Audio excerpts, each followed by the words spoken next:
Hey everybody, it's your girl Bunny. To all of my returning subscribers, hey, how you doing? And for those of you who are new to the channel, welcome. Kick your feet up, subscribe to this family-friendly channel, and don't forget to click the notification bell so you don't miss any posts. Also follow me on Instagram at the same profile name so you don't miss the sneak peeks of what's coming up next. In this video, it's episode 4 entitled Heir Wars.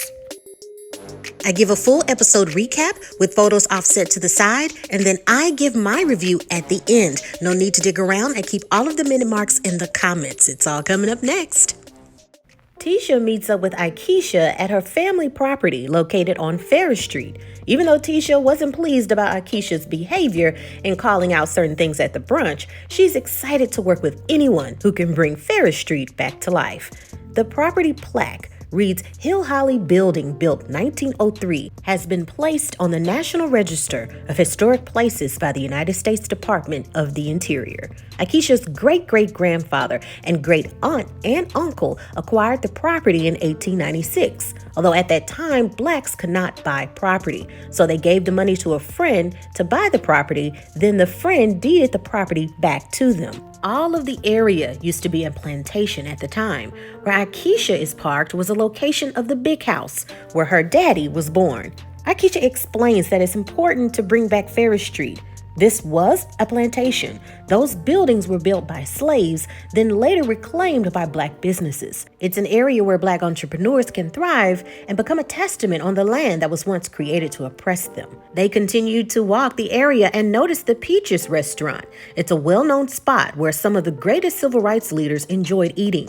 Even President Obama ate there, then Senator Obama. Tisha makes a note to production that Akisha is acting like a tour guide, telling her everything about this area as if she doesn't know it like the back of her hand already. She explains to Aikisha that she can't wait to share this information with Marie as a hopeful investor. But Aikisha doesn't want to share investor information with Marie. She wants Tisha to keep everything that they've discussed tight-lipped. She wants to develop a relationship before inviting anyone else back in. Aikisha makes a note to production that Tisha has a lot of passion for rebuilding Ferris Street, but it's going to take a lot more than passion. It will take money in the pockets to make things happen. Marie pays a visit to Tisha to talk about the brunch now that everything has settled. Marie is appreciative of Tisha, her vision, how she's an awesome business owner, but feels that it's best that she not attend any more future brunches. Tisha makes a note to production that it's upsetting that Marie is uninviting herself to the brunches. It's not the brunches that's the issue, it's Marie's shady behavior. She tells Marie that the purpose was to bring powerful women together, to show that even in the midst of hard times, everyone is still doing amazing things and encouraging one another. Marie can't understand, how are we empowering one another and there's shadiness going on? Tisha reminds Marie, are you going to be the light or conform to the darkness? In that moment, you had a chance to let a lot of things go and move forward. Also, that Marie wasn't the only one that had rumors spread about them, but she's the only one that is still holding on to the past. She should have stayed to support her friend and not ruin the moment. The ladies can see eye to eye on this issue, but Marie feels that she did the right thing by pleading the fifth and leaving. Marie says in order for her to move forward, she must provide closure for herself, that Latrice will never own up to what she did, and I'm uninviting myself to future brunches. I do not want to be in the same room as Latrice. Glen pays a visit to Mama Faye and explains that yeah, it's Tisha's mom, but it feels like it's my mom as well. She's pretty much raised me since we were teenagers. We've dated since the age of 17. He needs advice from Mama Faye as well. She never picks sides and hears everything. He's now concerned about his son, Josh. He notices that his behaviors are turning out the same way that his father used to behave. His father was never in his life and doesn't want his son to feel the same things, to be void of a father.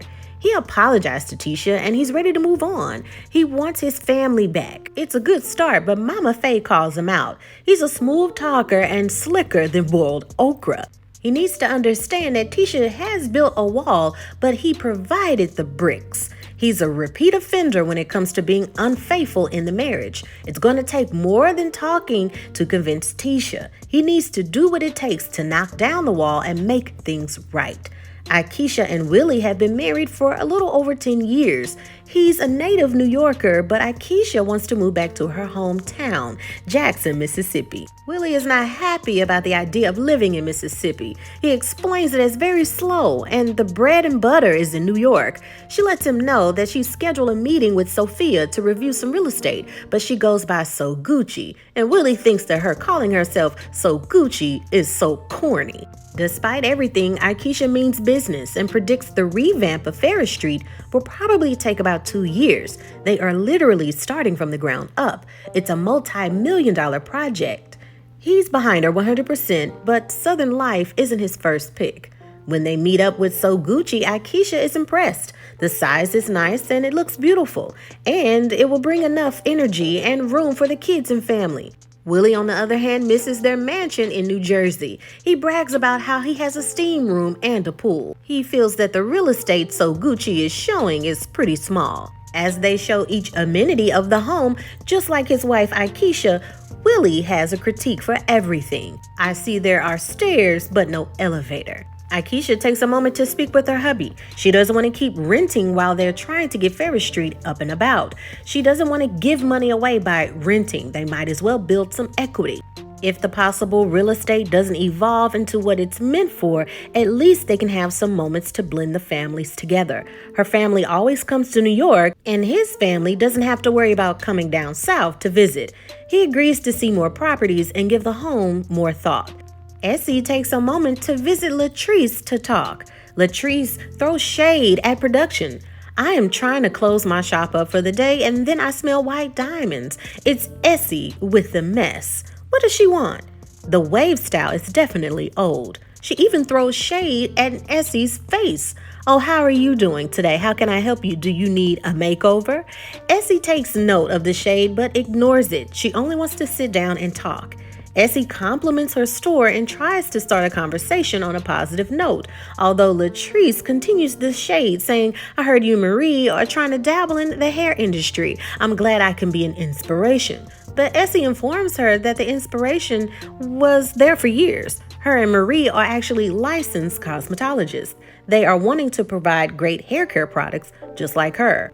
Essie even throws some shade back, saying that they have a luxurious hairline and her location is in the hood. The shade continues and Latrice fires back, letting her know that the location is in the hood, but the company is worldwide.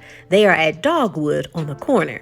Essie wants to get to the matter at hand. They have proof from the streets that Latrice initiated starting rumors about Marie. She didn't do the stabbing, but her hand was surely on the knife. Essie says to production that Latrice continued to encourage rumors online that Marie's place of business was committing fraud. As Essie speaks, there is a screenshot of some comments Latrice put online that read, Marie, your ASS and credibility is a fraud. You don't pay nobody and owe everybody. BITCH, pay your bills. It's on tonight and I'm about to go in. She even continues, now Marie, is this how you stay rich? Because you claim you got 130 employees to the government?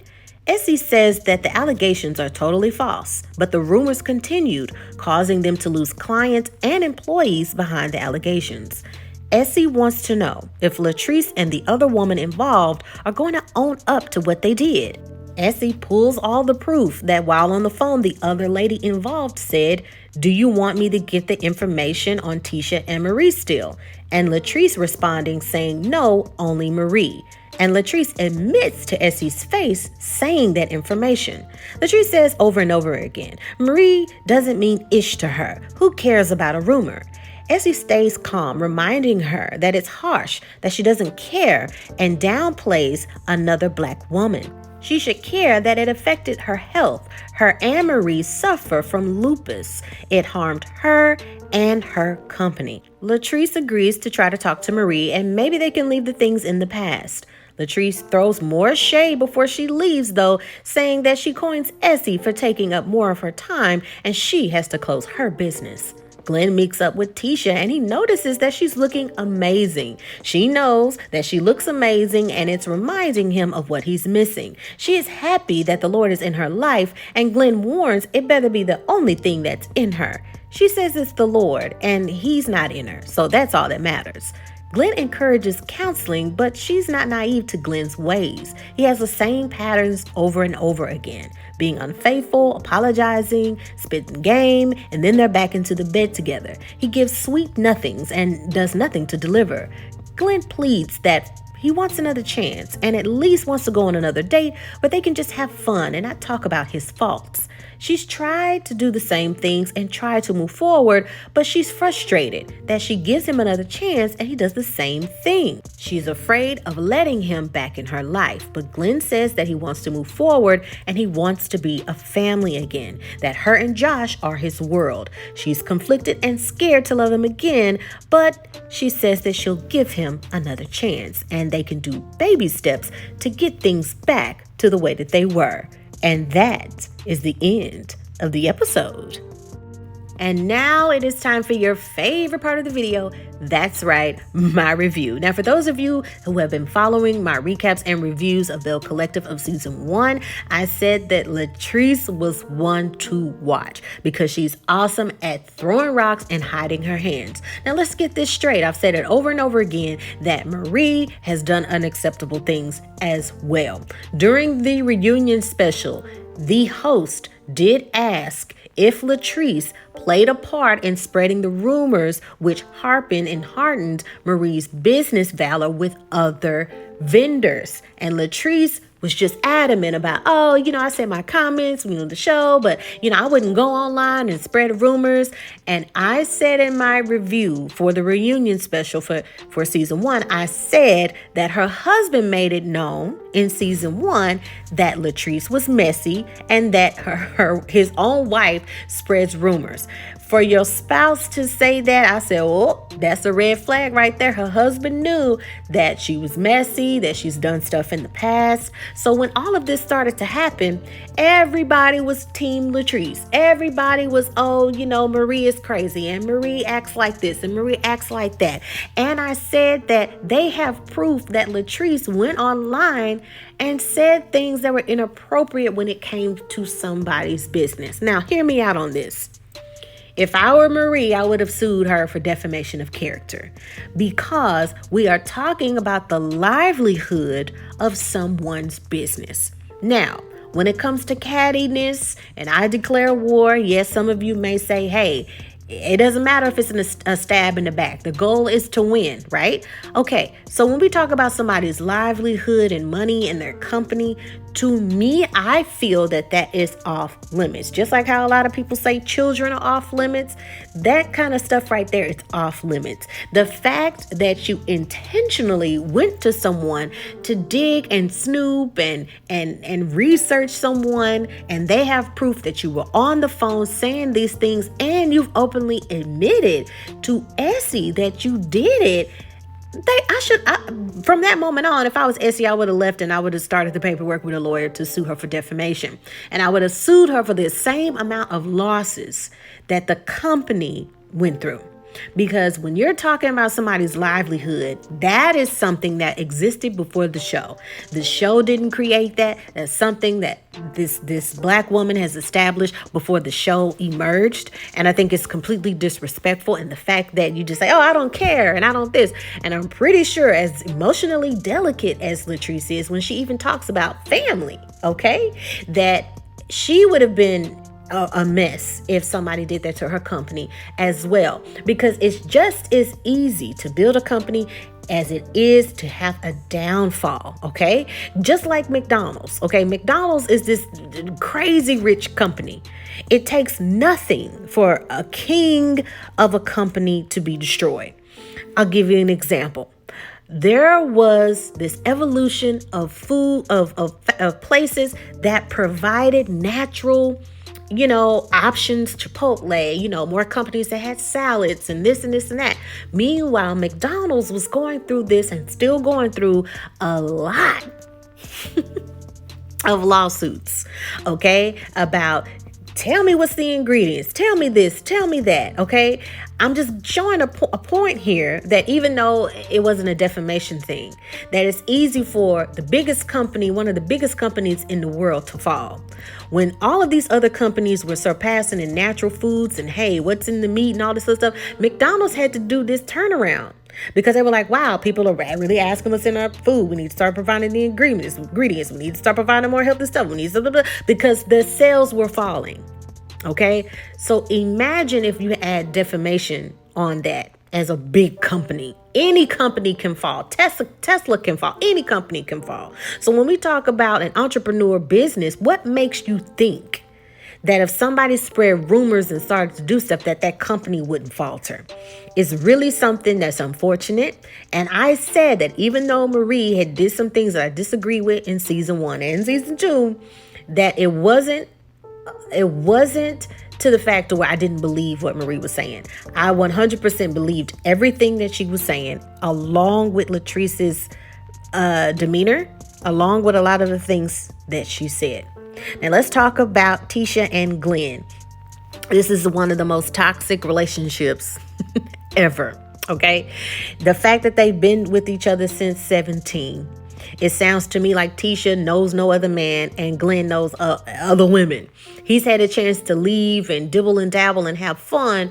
Meanwhile, Tisha has been in this mode of being only with Glenn, and them being married and then having a son, and her trying to be a successful business owner. We've seen in season 1 where Glenn had a problem with Tisha being this entrepreneur and getting her own money, giving her more freedom, not to be under Glenn's thumb. And we see the toxicity of, he's like, hey, I apologize. Why aren't we moving on? I miss family. Being very narcissistic in saying, hey, I apologize. We should be a family. And I'm looking at Josh and I'm looking at this. Hey, it's kind of like, what else do you want me to do? And the fact that he always sweeps under the rug his mistakes. And it's like, oh, people make mistakes. I mean, what else you want me to do? And the fact that he's done this over and over again adds on the thickness of the toxicity. It's really, really sad, but they seem to be on the path of working things out, and they want to be a family. Cool. But the saying is that, hey, if you want to put up with it, ain't nothing I can do about it. Okay. You give and you get what you get. When we talk about Akisha in this episode and her husband, Glen, they seemed to be, as Iyanla Vanzant would describe, as nice nasty. You have this outer mode, like you're a very nice, sweet, warm, endearing person, but underneath it, it's nastiness under it. My thing is with Aikisha, where's the nasty coming from? Why do you always throw shots and have negative things, right, as the underlining of your true intentions? It's very sneaky and it's very deceiving to me. And maybe on later in the season that will hopefully come back to bite her in the butt.